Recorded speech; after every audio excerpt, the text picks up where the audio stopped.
Early in the morning. Today marks one of the darkest days in English history, in British history. I felt a wave of emotion today, you know. It's been a long day at work. I've worked 14 hours today. And towards the end of the day, a few hours left, someone at work tells me about a story, something that's happened in Southport. And the emotional roller coaster that I've been on today, having received this news, furious, anger, frustration, sadness, despair, anguish. And how I feel right now, guys, I feel exhausted, I feel defeated, I feel heartbroken, and I'm devastated for the family, for the families, for the witnesses, for the friends, for the parents, for the kids themselves. I don't even know how to come on here and address this story right now, if I'm being honest, but I know some of you guys in the audience are going to want me to talk about what was the race of the person that did it.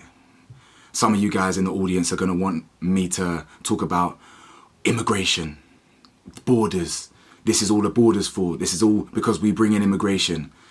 Some of you are going to want me to talk about mental health. I ain't got the answers. Guys, all I'm going to do is I'm going to tell you as much as we know in terms of the news and what's been happening. I'm going to report what we know. And I found some stuff on Twitter as well that adds further context to the story. And then I'm just going to give you my opinion. I'm going to talk about it, and then I'm going to go to sleep because I've got to get up early again in like 6 hours for work. But I feel really flat, guys. I'm not going to lie. I feel really flat. So I'd like to let's just get into this video straight away. So if you guys didn't already know, I assume you do, there has been a mass stabbing that took place in Southport, which is up north, not too far from Liverpool, I believe. And currently, as it stands right now, 2 children are dead from knife injuries and 9 others have been injured. 6, I believe, are in critical condition, which means that death toll could increase from 2 to 3 to 4 to 5. We don't know. Not only that, 2 adults have also been injured in the attack. According to the BBC, in summary, 2 children have been killed in what police say was a ferocious stabbing attack at a dance class in Southport. 9 more children are injured, with 6 being in critical condition, including 2 adults also injured. The attack happened at a Taylor Swift themed dance and yoga workshop for primary school aged children. A 17-year-old male originally from Cardiff and living near Southport has been arrested. Police say the incident is not being treated as terror-related and they are not looking for anyone else. Now, I'm going to talk about that in a minute, because how can you rule out so quickly that it's not terror-related? But we're going to get into that very shortly. As you can see here, it says, the attacker, described as wearing a face mask, arrived on Hart Street in a taxi and refused to pay the fare, one witness said. Multiple people reported seeing several young children bleeding in the road after being stabbed. Several witnesses also say they heard a woman running down the road screaming, "My daughter's been stabbed." Another witness said they took around 10 girls to safety in a nearby house. A local therapy nurse who spoke to a mother of one of the victims says her own daughter heard a sinister scream around the time of the attack. A local journalist said he'd never seen anything like it, as he described seeing a young girl being carried on a stretcher. Now, guys, before I carry on, I want to play a voice note that was found on Twitter, and it appears to be one of the witnesses that was at the scene. So take a listen to this, and viewer discretion is advised, and trigger warning, of course. I feel sick. Don't know if you guys can hear all like the sirens and stuff, but it's literally like a few houses down from me. I don't know if it's at that Heart space, you know, where we did the pole dancing. It's down there. Apparently there's like a holiday club, like a daycare, and someone's just gone in and stabbed all the kids, and there was just like kids running around, like Lucas Hayes just fucking coming out onto the street covered in blood. All the mums running down the road screaming. I literally just went outside to be nosy. I was just fucking seeing everything. There's like a little girl dead in the road. I feel sick. Like, literally a few houses down from me and someone's just gone in, just fucking stabbing kids. Like, who does that? As you heard there, that girl said that she heard the commotion, she came out, she witnessed bodies, deceased, children. Remember, we're dealing with primary school children here. That is no older than 12 years old. That's age from like 4 to 11, 4 to 12 or whatever. We're not talking teenagers. We are talking children. This was a Taylor Swift inspired yoga class, dance class, which means 99% of the people in that class were going to be girls. Of course, I'm not saying that men don't like Taylor Swift, but let's be real here. Most of those people who were injured, if not all, are females, young girls, young children. I wanted to come on here and be furious and do the old version of Cam and just be angry and screaming and this, that, but I don't have it in me. I'm so devastated for the family, for the families, for everyone involved, for the people that witnessed this. I'm devastated for the country. I'm devastated for the world. Because what is this? I also found this online, and this gives us further context as well. So take a look at your screens right now.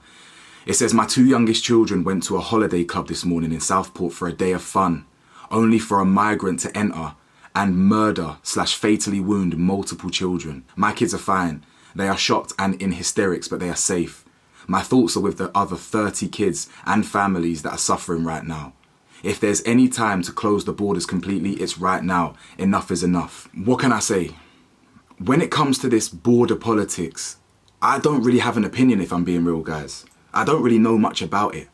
For all the things that I've done education or I've researched and educated myself on over the years, border immigration politics has never really been at the forefront of my mind. It's just not something that's kind of crossed my mind. I've always been looking to leave the country. I always not laugh at the people that are coming in, but I'm like, why do you want to come here?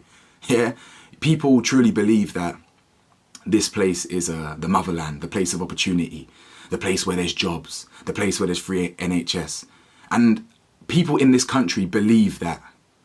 And there'll be people in my comment section that believe that. There'll be people that subscribe to me, many people that believe that. They'll believe that we are fortunate to be in this country. I don't agree with that. I really don't. I fully disagree with that notion, 100%.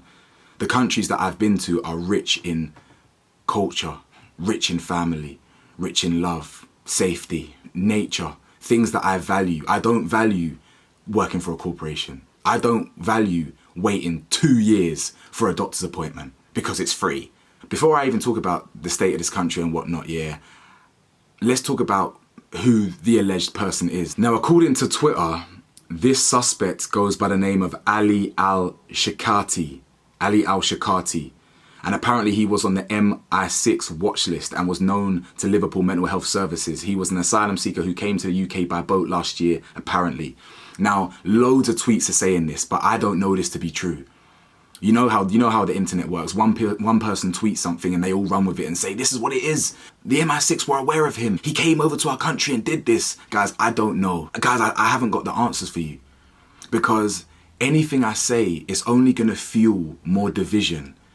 Guys, have you not clocked how divided the world is? This country is. America is. All these different countries, they're so divided. We're divided by immigration laws and politics. We're divided by standard politics, right wing, left wing, centre. We're divided by race. We're divided by sexual orientation. We're divided by the sex we identify with. We're divided in what our flipping favourite colour is. We're all divided. We're all in our little silos. We're all in our little circles. I don't want to add any more fuel to that, because if I come on here and start saying stuff that I don't know to be true yet, it's only going to incite so much more violence and aggression. I know most of you people watching this want me to say, yes, it's this guy from our borders. We need to close our borders, forget all immigration. Diversity is our strength and all this bollocks, yeah? The only answer I know personally is I have to leave the country. That's it. I truly believe this country is finished, and I've believed that for years. There's no going back. There is no turning the other leaf. You think closing the borders is going to make this place a better place? No, it's done. The people that run this country have already buried this country into hell. There's nothing this country can do to make it better. But they'll convince you that it's the people that we've let into the country that have done this. It's all standard black people. It's this, it's that, it's all these brown people. It's what they'll tell you anything to distract you from the people whose fault it really is. Do you understand? The people who allowed these things to happen. Yeah? The people who run the country. Not just politicians. Politicians are in the pockets of the elite, the ultra elite, the corporations, the executives, the certain societies that man can't even get me, that I talk about more on Patreon. Yeah? They're the ones that really pull the strings that we should be unified against. Now, one thing I am going to say here is how dare the police rule out the fact that it's not terror related? What the fuck are you talking about, bro? When I say terror related, I don't mean anything to do with Islam. I don't mean a random Muslim or a guy with a turban has done something. A terrorist can be any race, can be any age, can be any colour, can be any culture. A terrorist is someone who inflicts violence or aggression, usually with some sort of political motive or social motive behind it. Yeah, so remember when that guy, I think he shot that MP, that female MP. Did he stab or shoot that female MP? Or that other MP got stabbed? That is a terrorist attack. Do you understand? But people blur the lines because when they think terrorism, they think brown, they think this, they think that. So this easily could have been a terrorist attack. What person in their right fucking mind, clearly he wasn't in his right mind, what person stabs children? 11 of them. Killing 2 of them. And you instantly rule that out as not terror related. What's the motive then? If you can chalk that up so quickly, what is the motive then? Tell us the most likely motive for this clown, for this savage, for this monster. Tell us what happened then. Please tell us what happened. Because if you're so confident it's not terror related, you must have an idea what it actually is. Some people are now talking about Tommy Robinson because he was on a podcast that was uploaded yesterday. Now, I don't watch Tommy Robinson. I don't care for him. But what he said in this podcast has basically incited some more kind of emotion in people. People are saying, Tommy was right. Tommy predicted this. And I'm going to play the clip for you now. So basically, lots of jihadists took over a school in Chechnya. And the parents will picture this, yeah, because this is coming to Britain. This is going to happen in Britain. Maybe we'll add a link or something and have a look. It's going to happen in Britain. I'm telling you, yeah. They already caught terrorists with plans for a Jewish school in London. They've already done it. They've already targeted schools in France. They've targeted schools. They've already gone into schools, attempt to kill them. It's going to happen in Europe, yeah. So guys, I'm not even going to lie to you. What he said, it sounds like what happened today. I'm not saying it is, but it sounds like it, doesn't it? So I understand why people are emotional. Me personally, guys, I just don't really know what to tell you.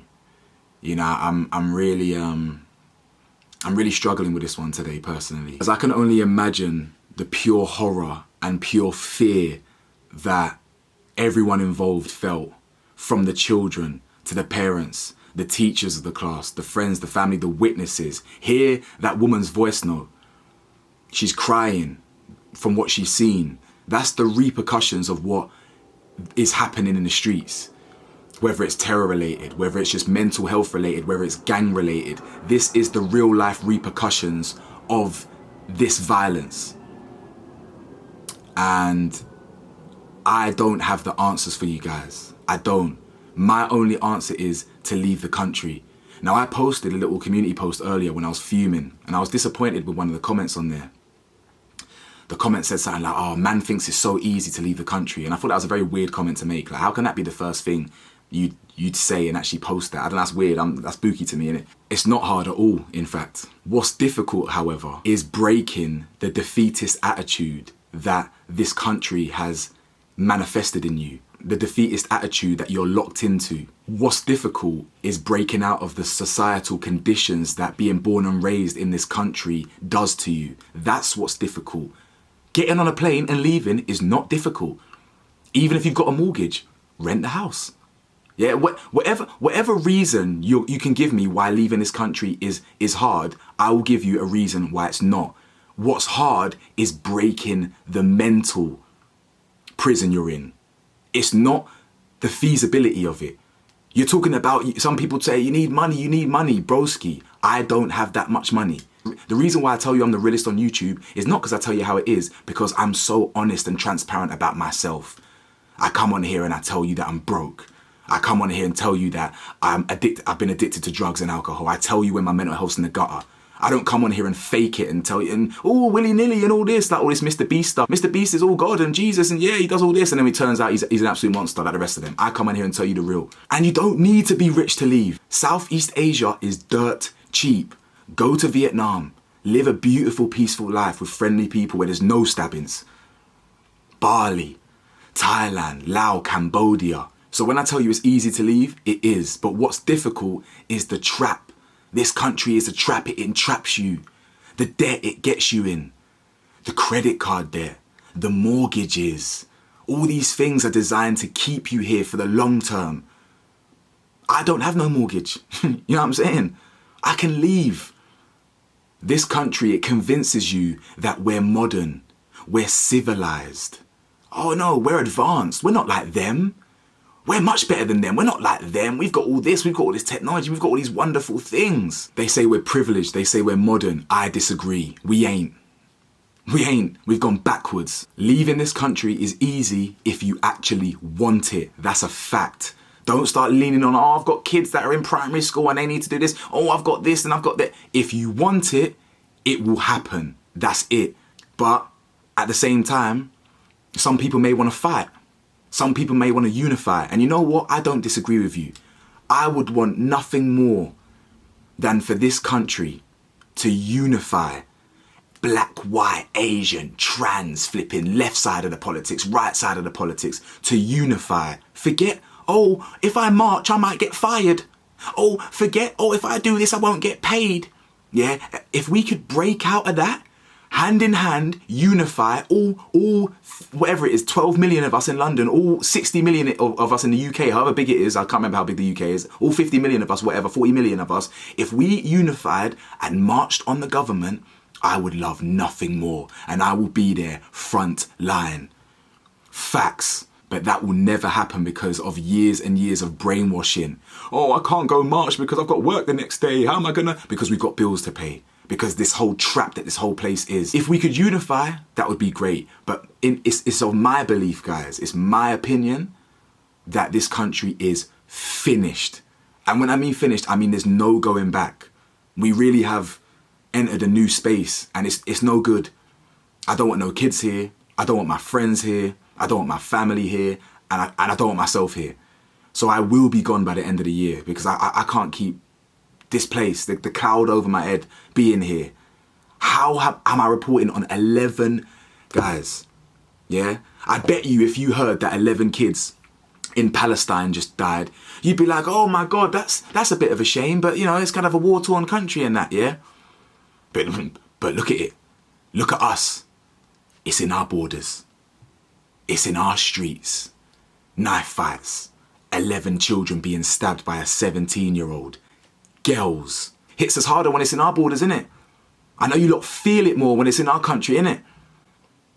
But the reality is, this world is, the devil is, the devil's listen, I hate to admit it, but the devil, I think he's winning at the moment still. We need to come back on this one. We need to come back on this one. Because Satan really is, he's controlling the narrative at the moment. I just want to say rest in peace to the victims. I don't know your names. I'm praying for you. I'm praying for your families. I'm praying for your friends. I'm praying for the recovery of everyone involved. And that's all I've got to say on that one. Stay safe, stay blessed, stay vigilant. Peace.